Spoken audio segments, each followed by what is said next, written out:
Bapak Ibu, Assalamualaikum warahmatullahi wabarakatuh. Bapak Ibu semua, Prof. Didi, mohon izin, saya di sini didaulat menyampaikan konsep kurikulum yang sudah dikembangkan oleh dosen-dosen pendidikan bahasa Inggris FKIP Unila.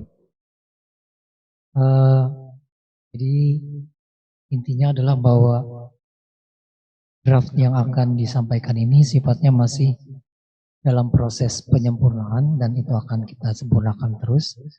Salah satunya melalui seperti disampaikan tadi oleh Bu Ari bahwa kurikulum ini dikembangkan untuk melaksanakan program Merdeka Belajar Kampus Merdeka. Jadi sebenarnya kalau sebagai seorang akademisi, bukan sebagai seorang katakan saja administrator, saya melihat penggunaan kata berbasis Merdeka Belajar Kampus Merdeka ini kurang tepat. Jadi saya kira basisnya bukan itu. Basisnya mungkin pendekatan-pendekatan tertentu yang kita gunakan di dalam pengembangan itu, tetapi tujuannya adalah MBKM. Jadi ini merupakan kurikulum yang didesain, dibuat sedemikian sehingga kebijakan Merdeka Belajar Kampus Merdeka itu bisa terlaksana dengan baik. Sedangkan teori-teori dasar yang terkait dengan pengembangan-pengembangan kurikulum seperti teori-teori belajar, teori pemerolehan bahasa, teori pembelajaran bahasa dan sebagainya, itu saya kira tidak terkait dengan MBKM. Baik Bapak Ibu, saya kira kita akan mulai. Kalau saya boleh share screen.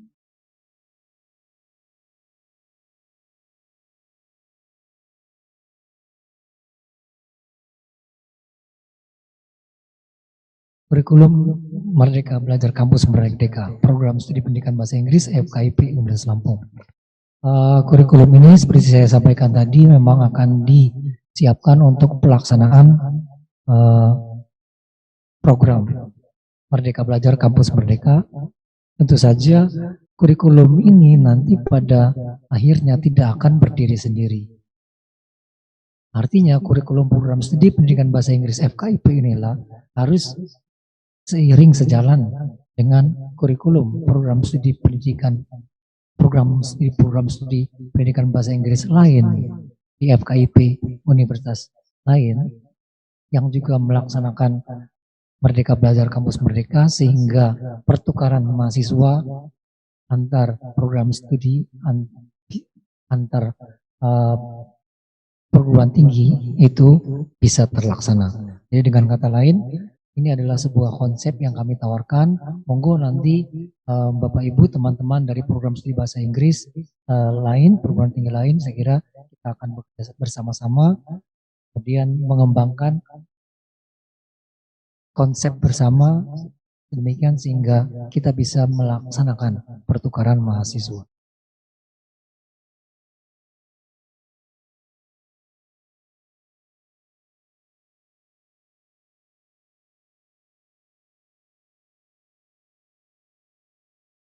Bapak Ibu, dalam menyusun kurikulum ini, panduannya adalah secara, saya kira panduan ini berlaku umum semua. Permendikbud nomor 3 tahun 2020, panduan penyusunan kurikulum pendidikan tinggi dan peraturan akademik di Unila yang berlaku. Ini saya kira peraturan lokal, tetapi yang pertama dan kedua itu saya kira bisa menjadi bahan bagi kita bersama untuk menentukan, untuk memiliki dasar-dasar yang sama sehingga kurikulum itu berkembang bersama-sama.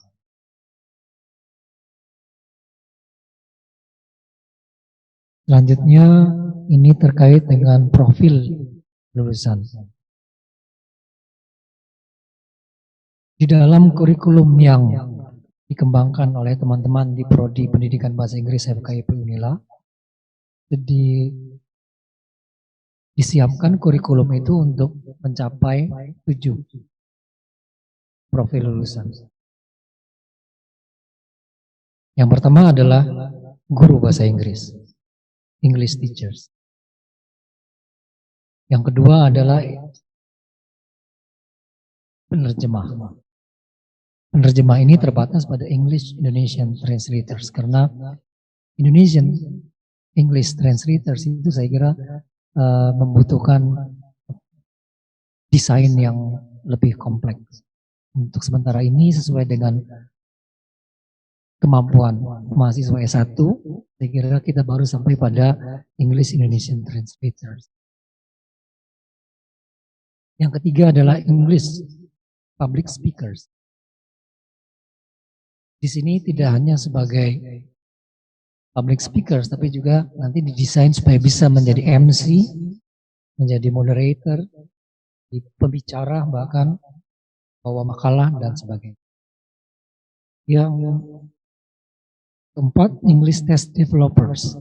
Jadi kami juga menyiapkan kurikulum sedemikian sehingga mahasiswa yang ingin mengkhususkan mendalami tentang English test developers bisa manfaatkan kurikulum ini sedemikian sehingga mereka bisa memulai karir sebagai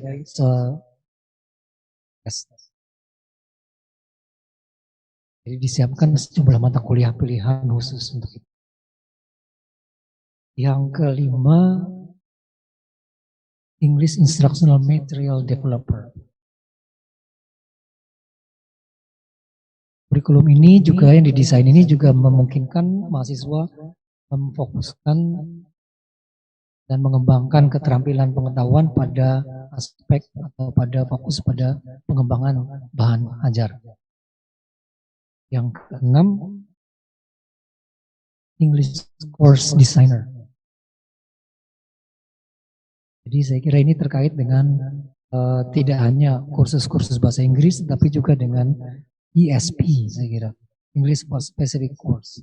Kalau umpamanya ada bagian lulusan S1, kalau sudah S2 kemudian mengajar di umpamanya akademi pariwisata atau akademi perguruan tinggi kebidanan yang memerlukan ESP, saya kira kita sudah menyiapkan ke arah. Yang terakhir, yang ketujuh adalah researchers, language and English teaching researchers. Jadi ini kita juga menyiapkan sejumlah mata kuliah untuk mahasiswa jika mereka ingin mendalami penelitian, baik penelitian kebahasaan maupun penelitian pedagogi. Baik Bapak Ibu, jadi itu adalah 7 profil lulusan yang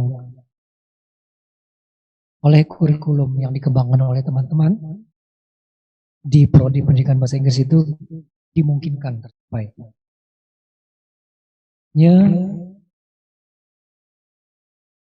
Capaian pembelajaran lulusan CPL.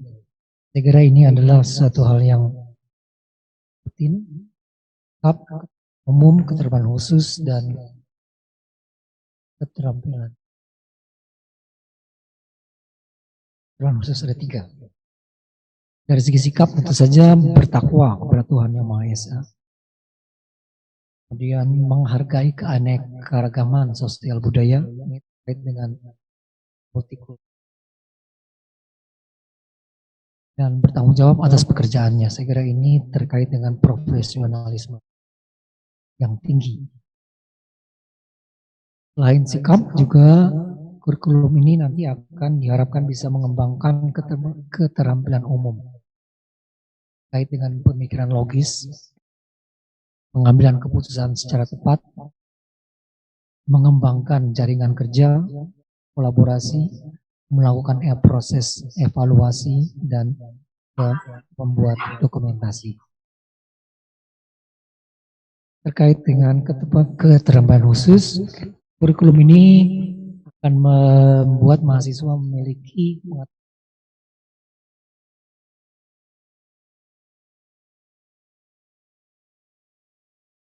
memiliki pengetahuan tentang perancangan pembelajaran bahasa Inggris ini terkait dengan pedagogi, pengetahuan pembelajaran bahasa Inggris, kemudian pengetahuan tentang evaluasi, pengetahuan tentang penelitian bahasa dan pembelajaran. Jadi saya kira di sini ada tidak hanya skillnya, tetapi juga tidak hanya bahasa Inggrisnya substansi, tetapi juga pedagogi dan penelitian. Terkait dengan keterampilan khusus ini tentu saja skill ini terkait dengan keterampilan saya kira, bukan pengetahuan. Baik Bapak Ibu, selanjutnya ini bidang kajian. Bidang-bidang kajian demi yang disiapkan untuk tercapainya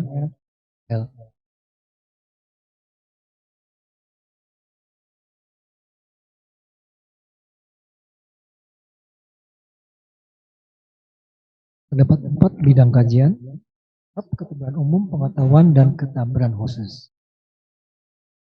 Sesuai dengan dibahas di sebelumnya, yaitu PL, bidang kajian juga sesuai dengan sejalan dengan itu, yaitu keterampilan umum dan keterampilan khusus. Terkait dengan agama, kewarganegaraan, arifan lokal, sikap ilmiah, berpikir analitis, literasi data, literasi teknologi, dan keluasan kebudayaan. Keterampilan umum ini semacam soft skill, saya kira leadership, teamwork, literasi teknologi, literasi data, writing skills, dan pengetahuan. Pengetahuan di sini tentu saja pengetahuan terkait dengan bahasa Inggris, language elements, and language studies, literatur, syllabus, lesson plan, peer method assessment. Ketiga komponen.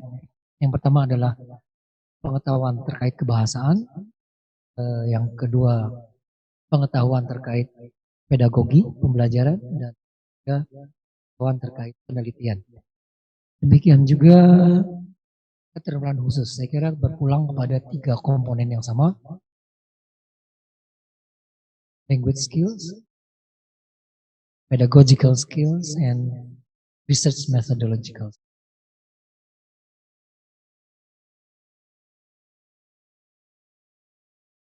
Nah, Bapak Ibu, saya kira selanjutnya kita lihat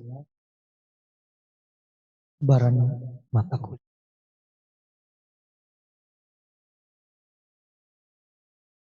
Ini adalah sebaran mata kuliah yang sudah dirancang untuk 8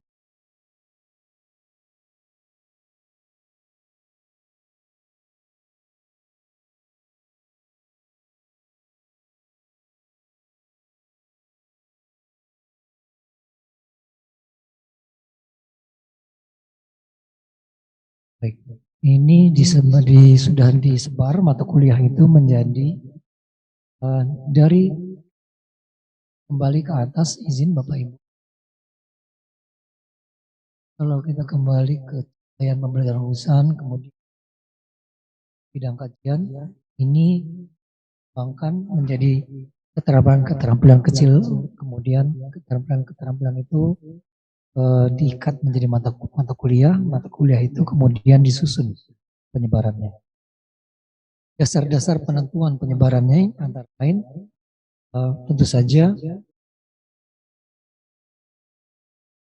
disesuaikan dengan capaian pembelajaran lulusan. Dasarnya adalah itu. Kemudian pertimbangan yang kedua adalah keruntutan. Ya, kalau basic structure itu sebelum pre-intermediate structure dan seterusnya. Dan selain itu juga, selain runtutan tingkat, juga ada integrasi antar mata kuliah secara horizontal.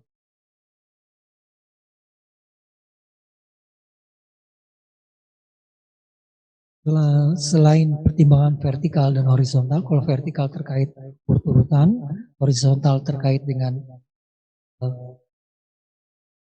integrasi antara mata-mata kuliah di dalam satu semester.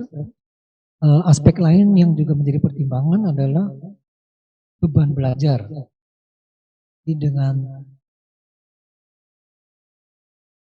beban per semester yang sebanyak 20 SKS ini diperkirakan beban mahasiswa itu antara 8 sampai jam per hari per minggu. Jadi ini tuntutan belajar yang sudah sangat berat, 8 sampai 10 jam. Selain itu juga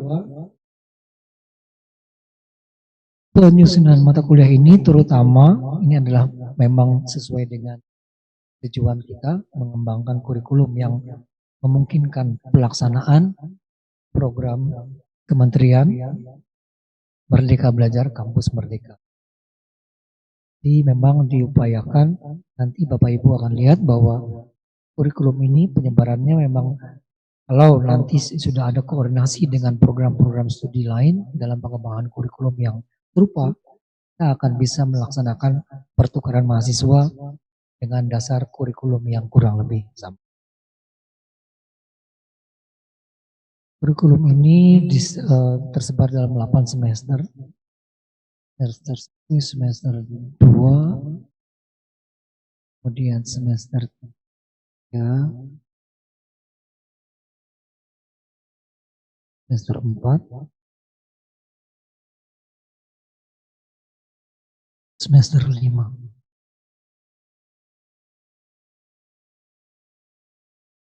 Semester 6,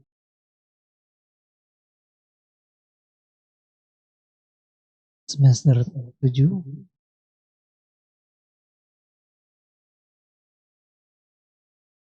dan semester 8.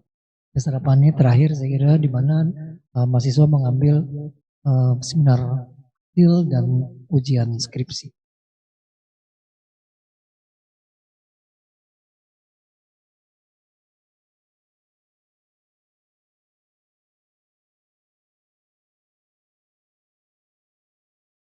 Nah, kalau kita lihat tadi semester 1 sampai semester 8 memang Bapak Ibu belum begitu terlihat alurnya. Tapi dari alur ini saya kira pada halaman ini yang saya share, saya kira ini dirancang untuk semester 1 dan semester 2 itu di program sendiri. Ya, mahasiswa belum keluar. Sedangkan semester 3 dan semester 4 itu sudah ada 2 komoditas. Kita bisa mengambil di prodi sendiri, prodi lain, di perguruan tinggi sendiri. Jadi ada pertukaran mahasiswa antar prodi di dalam perguruan tinggi sendiri. Semester 5 dan semester 6, kurikulum ini didesain memungkinkan mahasiswa untuk belajar di prodi sendiri atau di prodi lain di perguruan tinggi sendiri atau di prodi yang sama di perguruan tinggi lain. Dan atau kemungkinan yang keempat ada di luar perguruan tinggi. Artinya kalau umpamanya melaksanakan mengambil sejumlah beban kuliah tidak di perguruan tinggi tetapi umpamanya di sekolah tensi atau di tempat-tempat lain. Yang keempat, semester 7 dan semester 8 bisa di prodi sendiri dan atau di luar perguruan tinggi. Jadi saya kira karena terkait dengan ujian skripsi mungkin ada baiknya mahasiswa akan kembali ke prodi.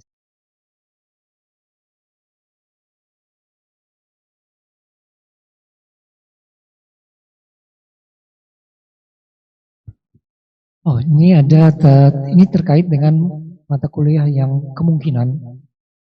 ada kemungkinan mahasiswa program studi lain mengambil mata kuliah di program studi di bahasa Inggris, di program studi bahasa Inggris. Umpamanya siswa pendidikan bahasa Perancis, atau bahkan mungkin mahasiswa dari Fakultas Ekonomi Bisnis Unila, artinya masih di dalam satu perguruan tinggi, ini ada sejumlah mata kuliah yang disiapkan untuk bisa diambil oleh mahasiswa. Jumlahnya ada 15. Baik Bapak Ibu, saya kira demikian yang bisa saya sampaikan terkait dengan sedikit banyak gambaran konsep kurikulum yang sudah dikembangkan oleh teman-teman di program studi pendidikan bahasa Inggris FKIP Unila dalam upaya mensukseskan program Kementerian Merdeka Belajar Kampus Merdeka.